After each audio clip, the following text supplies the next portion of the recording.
Yes, friends, last time I discussed 10 hidden factors which builders don't talk about and agents would never understand that actually make or break your decisions for building or buying a house. One must see that video before buying a house. Now, people ask me more questions, and I came up with another 10 things which are very, very crucial when you're making a decision to buy or build a house. So here are those 10 without going into any more detail. Number one, they always say location, location, location, but a lot of people don't understand what location means. Location not only means that you have good school system, you have access of highways, but also location means that is it a one-off house somebody's building on a street by demolishing an existing building or in a nicer, newer neighborhood. That makes a huge difference because location, yes, it's very important to make sure that your kids go into good school. It is very important that you have a good tax system because a lot of towns have very high taxes, some towns have low taxes. If you have good schools, then you gotta also see the other important factor, and that is taxes, because you have to pay taxes every year. And then the fees, and I'm going to talk about that in the 10th, number 10 again. But location also means that you have a nicer neighborhood where you are feeling comfortable growing your family. So there's huge difference when you have a location where you have just one off house. It could be the same size house, but a same size house in a newer neighborhood which somebody has developed, put infrastructure, will cost a lot more than house which is one off, because then builder does not have to develop that land, does not have to put new infrastructure, does not have to really bring the sidewalk, the streets, and all the other amenities. So it's a big difference. So you cannot just compare a 3,000 square feet house on street A versus a 3,000 square feet on a newer and fully developed neighborhood. You just can't do that. So, and then also you cannot compare one town versus another, where one town does not have access of all the highways, does not have a great school system, does not have very good tax rate. So you have to really look at many factors when you're looking at location. It's not just schools. Second thing is method of construction. So many houses are built, and they are houses. You have to see what are the materials of construction and what is the method of construction. Most of the homes in the United States are wooden homes, but then they have some brickwork, masonry work. They also have different kind of specialized siding. They have lots of other bells and whistles, which makes a big difference in the cost. For example, I use a siding nobody else used in the entire New England, and that is actually double Dutch lap siding, which is popular in California and some other places. And for here, this is very custom. It has 3 dimensions and it's wider. It costs a lot more, but it makes it a lot more beautiful. So I buy that, and this also differentiate.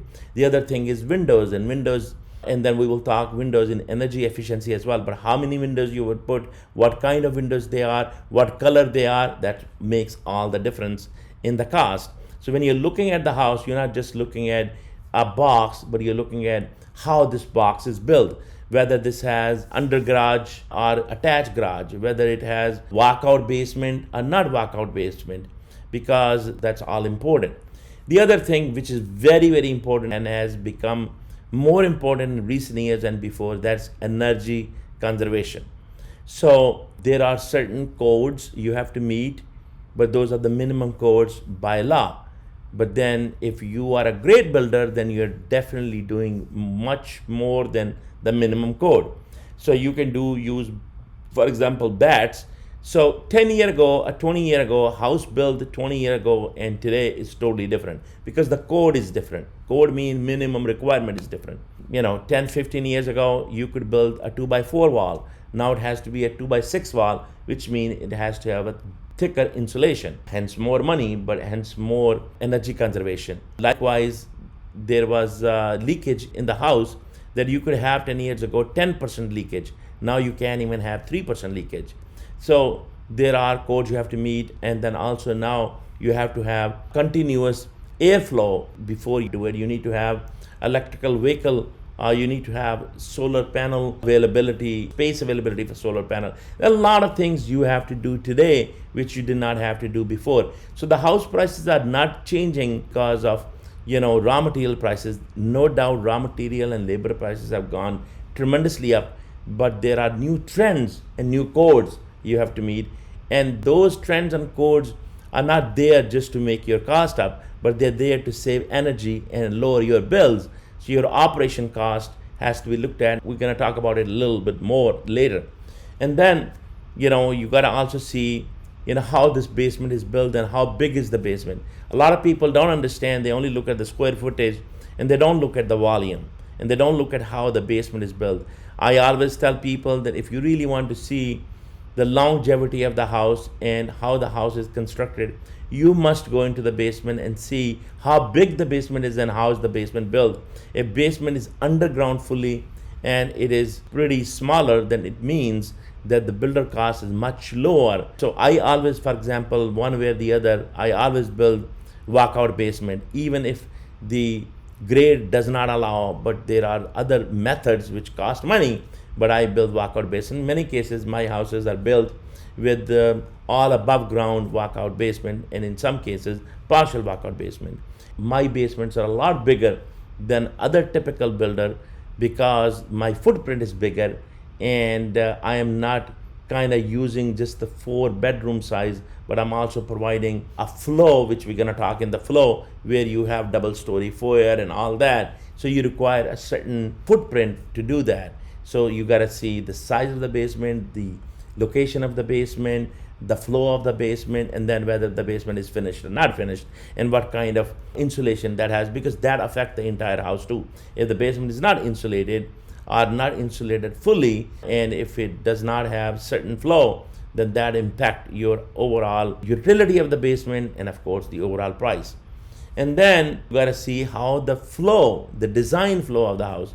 A lot of builders don't have ability, don't have engineering skills, and don't have that vision to create a flow. So they'll go to an architect and they will get their, a lot of architects, by the way, I don't know if you know, in Massachusetts and many other states, to build a single family home, residential home, you don't need a certified architect. Any draftsman who call himself or herself an architect can design a house which you can submit. So be very aware of that, and then make sure that your house has the right flow.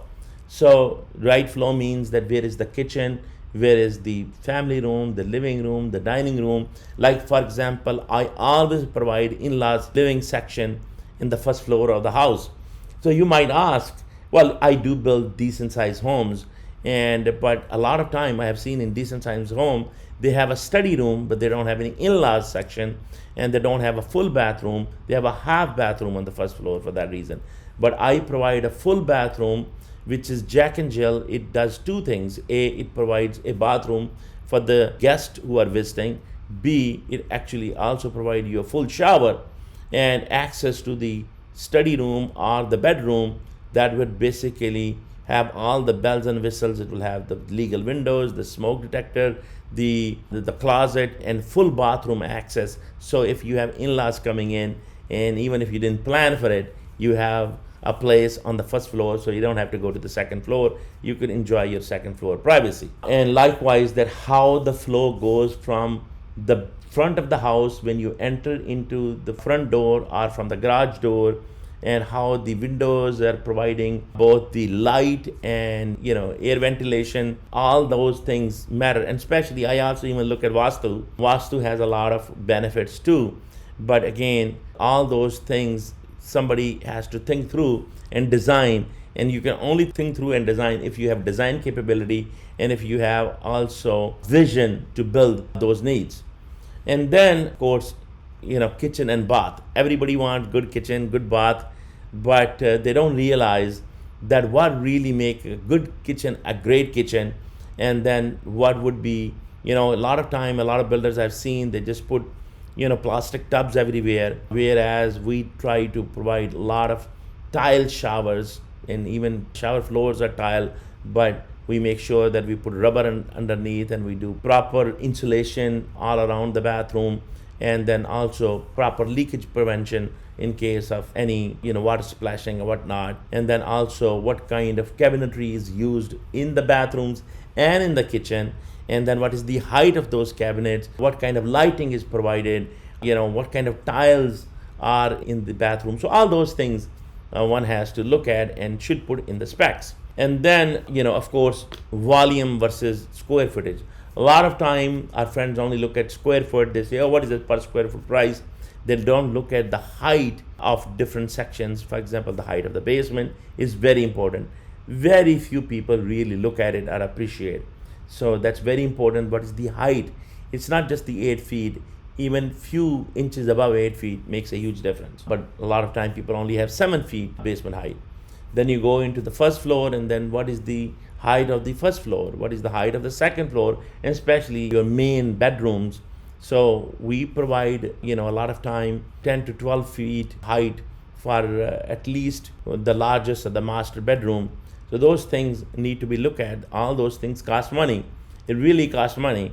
And unfortunately, people don't look at it. And then even the attic space, how's the attic space? A lot of time when you see those dormers, what people do is they build a room with dormers that look beautiful from outside, but reality is inside it has all kind of corners, not very good utility, because they're using the attic space into the second floor. So they save the entire floor, and people don't realize it, they don't appreciate it, because they did not really look at how big the attic was built. So and then the other thing is exterior elevation. A lot of time exterior elevations, people don't have ability to choose. But if you have ability to choose, you should design exterior elevation. A lot of time architects don't get a lot of feedback and they just design whatever they feel like. But you gotta really specify and design the exterior elevation and what kind of material is used in different section of the exterior and how the lighting and walkways are provided. The next thing is really interior decoration and woodwork. That really is related to the vision. There's lots and lots of beautiful woodworks available nowadays and different innovative way of doing beautiful woodworks. And I wish I could give you more examples in this short time, but for that you have to come visit one of my houses and see the woodwork and appreciate it. Or you can go to my website, vmax-realty.com. V like Victor, max like maximum, vmax-realty, realty.com. We will post that underneath this video. And then the last but not least, the operation cost. Like I was talking in the beginning, operation cost means what's your taxes, what is the tax rate, what is the utility rates, what are the fees, like these sewer fees and water fees, and what are the rules to use the water and sewer, and what is the electricity. For example, I'm building in the towns luckily where they're producing their own electricity, hence the electricity rate is far lower. The other thing is I'm very heavily involved in our town, and there's a lot to say about keeping the tax rate low while the service is high. We have one of the best school system in Shrewsbury, Mass, but then our taxes are really lower than anybody in the area. We are about $13 per thousand, whereas the other towns like Westboro and Southboro are like twice more than our rate. And then of course the utility prices are much lower if you are producing your own utility. So all these factors you have to think about, because you are buying the house, that is the fixed cost, but then you should also think about the operating cost, the ongoing cost. I'm telling you, the operating cost could be $10,000 a year, $50,000 a year for a same size house. I'm talking about 3,400 square feet house. So it's very, very important that you don't just look at the house price, which is the fixed price, but you look at the longevity of the house and long-term operability and operation cost of the house, which is comprised of utility cost, tax rate, type of construction, and what kind of construction that is, and how far you live from public transportation and hospital and schools, and and how far you are, what drive you have from work, all those things, and the access to the highways and everything.